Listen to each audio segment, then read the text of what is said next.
Hey everybody, this is Ken. Thanks for joining me today for our tour of Quilla-Rumillac and the moon calendar in Peru. This is probably one of the most incredible sites I have visited on this trip. You can see a beautiful overlook of the valley.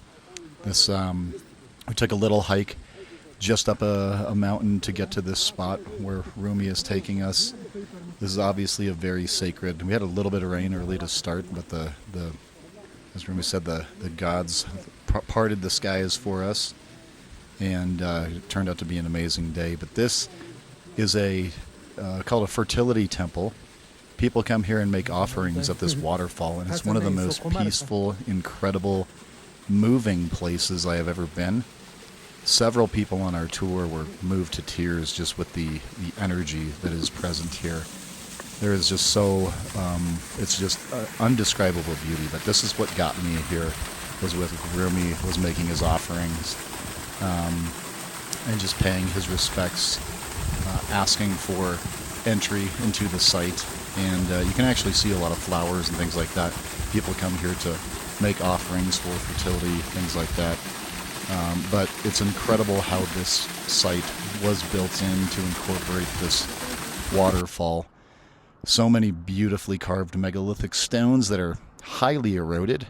And you can see some of the work on the left-hand side. There's little altars. It's something that was obviously bigger at some point in time. Very intricately carved and precisely fitted together corner megaliths here as well. You can see the erosion on it, but this is just to the left of where that waterfall was. And it was really incredible just to see these up close. But right where that person standing with the tarp, there's a little altar there. And but you can see that there was something more to this place.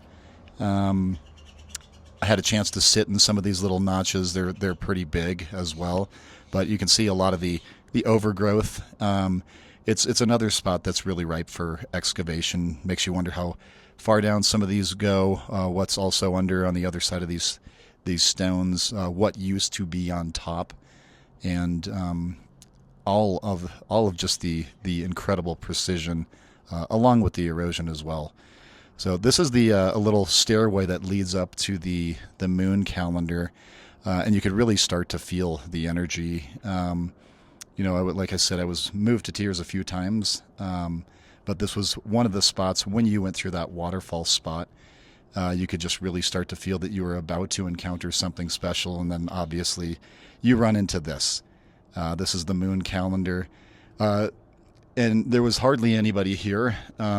Again, the beauty of this area is just incredible. This is on one of the sides of the valley, and just like I said, the beauty is just amazing. But I'll take a pause here and let you listen to Rumi.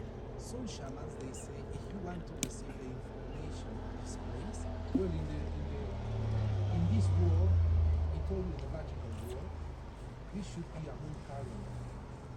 Yes, you can see over there on a special card. Looks like was made even by ancient gods, not made by humans.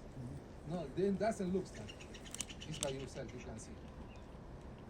Nobody knows the function of this place, but we know it was a moon calendar. But some shamans, they say, if you want to receive the information of this place, you have to go down here, under this rock, and see, and then through the intuition, you will receive the information of this rock. That's why, as example, I was watching you. You have to sit here. So Rumi goes behind here, and he's just kind of telling us how they receive this information. You use the rock. There you go. I can still actually hear him a little bit. But they use the rock just to bring in energy. I didn't get any good shots of that other side as well, but you get the idea. I just felt compelled to sit here. This is on a little hill just overlooking, and just record what he was talking about to our group. And one of the most incredible things that I heard him say, he is a descendant. I mean, he lives in Machu Picchu. His family has, been in Peru forever. They do not know where any of this came from. And that was one of the most striking things to me as well. He, as you saw, he said, "We do not know what the original intent of this was for. We know this is at least used for a moon calendar. In the more recent times, probably by the Inca. But super incredible the precision of this thing, and due to the low traffic, and I think obviously the respect of the locals, there's only a rope. I mean, you can access it by just driving up on a street. It's not like Machu Picchu. There's no entry fee or anything like that. I can't express the emotional connection that had with this place. It's amazing.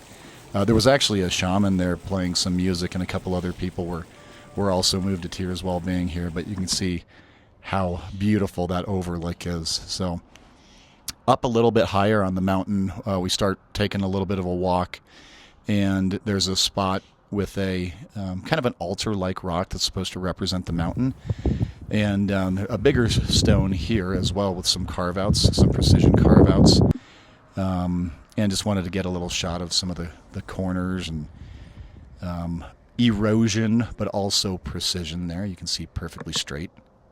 Here's the mountain. This one represents the mountain. A lot of offerings as well with the flowers. A lot of us just put our hands on that stone just to feel the energy coming out of it. But that this whole area, there's a lot buried here. This is me just taking a 180-degree turn, looking over the valley from where that stone is. I had an opportunity. Some of the folks went up to a cave. If you follow Derek Olson, Megalithic Marvels, he had an opportunity to go up to that cave and take some cool photos. But this is just me, again, turning right back around 180 degrees and going on this giant, the other side of this giant stone.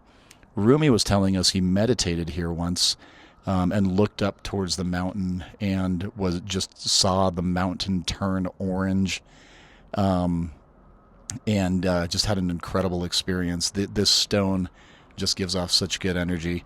This is another spot, same side of the stone. Looks like there's a little bit of a tunnel, and our tour guide Rumi said, yeah, there's, again, more stuff underneath, more tunnels. Just another shot of some carvings on the same stone. But again, I like to look for the cracks, the erosion as well. You got some of these amazing carvings that were just, there's been an earthquake or cataclysm or something that has struck this area, and you see it no matter where you go. But obviously Peru has earthquakes, but you see the weather. It gets cold there. It was it's almost winter when we're here. And as we're making our way back down, some of the folks got back from the cave again. Check out Derek's channel for that video of the cave. Kind of a secret spot, but wanted to take a look across the valley too. I just zoomed in. It almost looked like there was some megaliths up there, but we were talking to Rumi. He said no matter what direction you go, if you just walk straight, you will probably find something that nobody has ever seen before, and that's with the mountain ranges and all that. It's pretty incredible. On the way back down, this is another cave that's just off to the right, a little bit further down than where the moon calendar was. But this was super interesting. Obviously occupied, not as sophisticated. It's there's a little bit of what appears to be human carvings, but it's a cave that nonetheless was occupied. But here's some petroglyphs. If you look really closely on the right-hand side, you can see basically like a family, mother, father, and baby figure. But that was super cool just to see some petroglyphs that were fairly ancient. But as you continue to go down the right side, another megalithic wall that is highly eroded. Very cool stuff to see here. So I just went on a little personal detour, I suppose, to get some of these shots here. Probably not a very well trafficked area, so it was really neat to come across this. Had an opportunity just to look at some of the overgrowth, put my hands in there, see some of the erosion, show how far back some of these stones go. But this was one of my favorite things as I was coming down. You can see all of the dots. This was a stone that's very precisely carved, but it gives a clue as to how it was done. And this was a very common theme through through all of Peru, Cusco. You could see a lot of this when you got up close to the stones, but gives a clue as to the construction method. It does not look like a ball peen or anything like that because of the precision. There's almost like a grid-like structure to it as well. So not even a CNC sandblaster or anything like that. It almost looks laser-like. So as we are heading back down, decided to get a few more shots, and then we found some dogs. You can see how busy this place is. They're just having a nap in the middle of the street. So very beautiful, serene, peaceful place. If you ever get the opportunity, go. And it is because of the lack of tourists and things like that, it makes it even that much more special. So again, thanks for hanging out with me today, everybody. Talk to you soon. Bye-bye.